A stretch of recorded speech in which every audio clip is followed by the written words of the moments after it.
Hi investment traders, welcome back to the channel. और पता नहीं मार्केट का बॉटम बन रहा है कि नहीं बन रहा है, कितना और मार्केट गिरेगा। बट ऐसा होता है कि जब 6 महीने तक मार्केट गिर चुका है, 30 साल में ये दूसरी बार ऐसा हो रहा है कि मार्केट 6 महीने तक लगातार गिर रहा है। तो ऐसा कहीं ना कहीं तो लोग बॉटम ढूंढने लगते हैं, और कहीं ना कहीं institutions like mutual funds are sitting on a very heavy cash, right. तो उनको कहीं ना कहीं अपना पैसा इन्वेस्ट करना है, and they will figure out the best sectors and the best stocks where they can invest and create good money.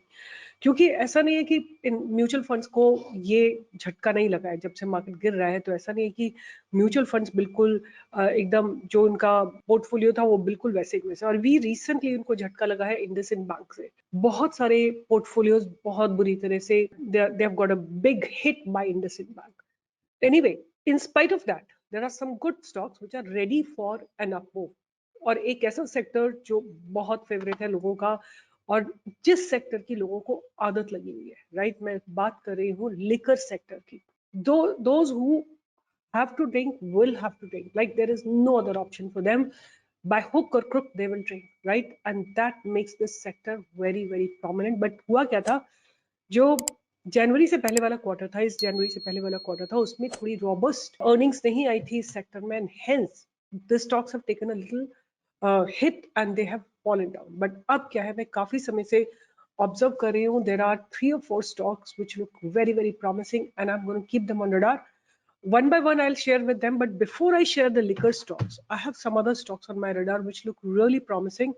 उनकी भी मैं बात कर लेती हूँ। तो सबसे पहले जिसकी मैं बात कर रही हूँ वो है Coromandel international limited, right. This is a stock which looks prominent, which looks very building up nicely. Volumes आने के बाद इसमें थोड़ा रेंज बाउंड हुआ, और आज फिर से, आज मैं जब वीडियो बना रही हूँ वो है 13 तारीख 13 March 2025।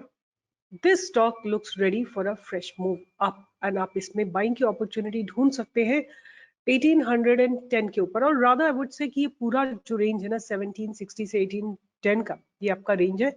आप इसमें कहीं पे भी बाय कर सकते हैं। आपका स्टॉप लॉस रहने वाला है 1600 का, और ऊपर की तरफ टारगेट रहेंगे आपके 1900 के, और फिर उसके बाद आपका टारगेट रहेगा 1986 का, और उसके बाद अगर 1980 का, और अगर 1980 क्रॉस हो जाता है तो 2000, 2050, 2100, ये सारे टारगेट्स आपको कोरोमंडल में आते हुए दिख सकते हैं, कोरोमंडल इंटरनेशनल। उसके बाद जो नेक्स्ट स्टॉक मुझे अच्छा दिखाई दे रहा है इस समय is Swaraj. Swaraj engines, right. This is a stock that looks very very promising to me. This stock has been range bound for a very long time.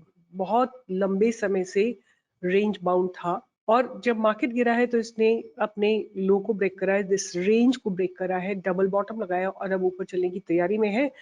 आप मेरे हिसाब से इसमें बाइंग की अपॉर्चुनिटी आपको यहीं पे दिखाई देगी, इस जगह पे, विच इज 3200। अच्छी क्वालिटी का स्टॉक है, और एक बार देख लेते हैं इसको क्विकली, स्वराज इंजिन्स को। This company is of 3814 crores, P is roughly about 24, ROC is excellent, 51.6, ROE is about 38.6.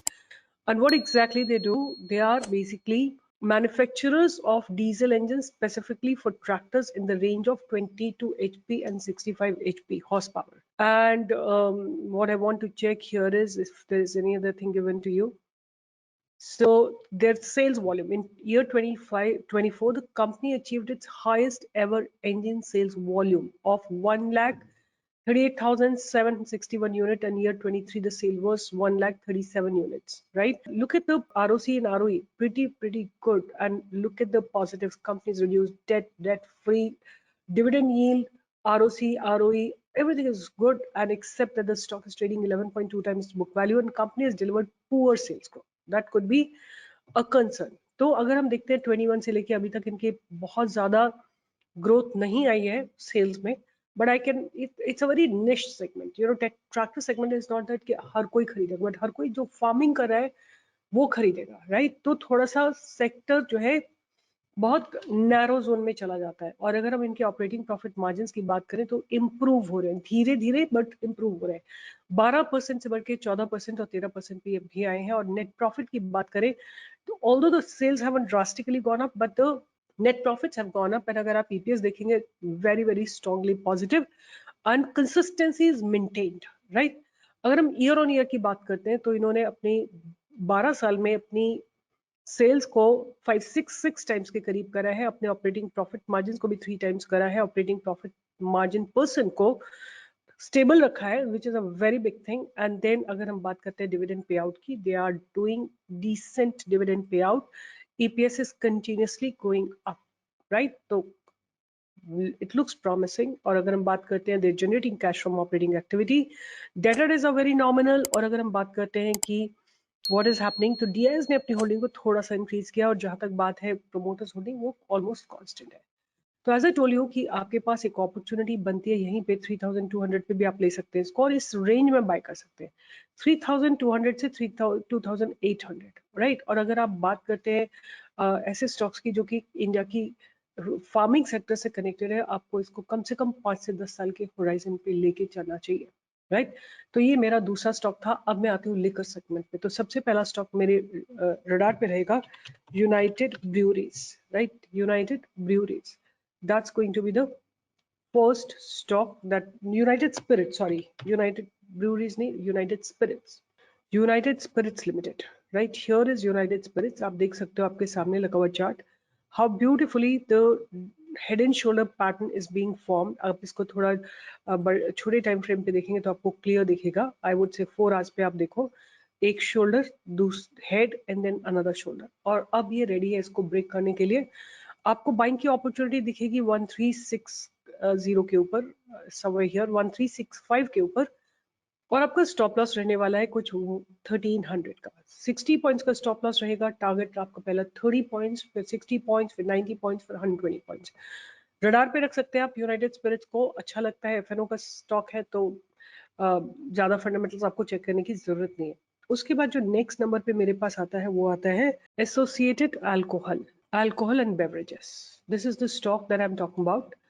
The stock has again, similar structure। The stock is in uptrend। अगर मैं आपको इसका वीकली चार्ट दिखाती हूँ, आप देख सकते हैं stock is strongly in the uptrend, और डेली चार्ट में भी आप देख सकते हो कि स्टॉक जो है डेली चार्ट में अपट्रेंड में है, और आज इसने अपने पास्ट बैरर को ब्रेक करने की कोशिश करी है, राइट? जो 1 2 3 4 दिन से थी। अब आप इसमें बाइंग की अपॉर्चुनिटी आज के हाई के ऊपर ढूंढ सकते हैं, व्हिच आई वुड से सेफली कुड बी अबाउट 1385। और अगर आपका स्टॉप लॉस आपको ढूंढना है, इस ट्रेंड लाइन पे अपने स्टॉप लॉस को रख सकते हैं। So please do your own research as well, और do your own markings of the levels, right? Buy level, sell level, stop loss level, exit level, profit booking level, उन सबको mark करिए, right? आपके profit booking level, पहला level आएगा आपके past barrier से। So 1489 is going to be your first target. और अगर गिरता है स्टॉक तो ट्रेंड लाइन आपका स्टॉप लॉस रहेगा, राइट? यहाँ अगर आपको सपोर्ट लगता दिखाई देता है तो आप कुछ और एक्यूमुलेट कर सकते हैं।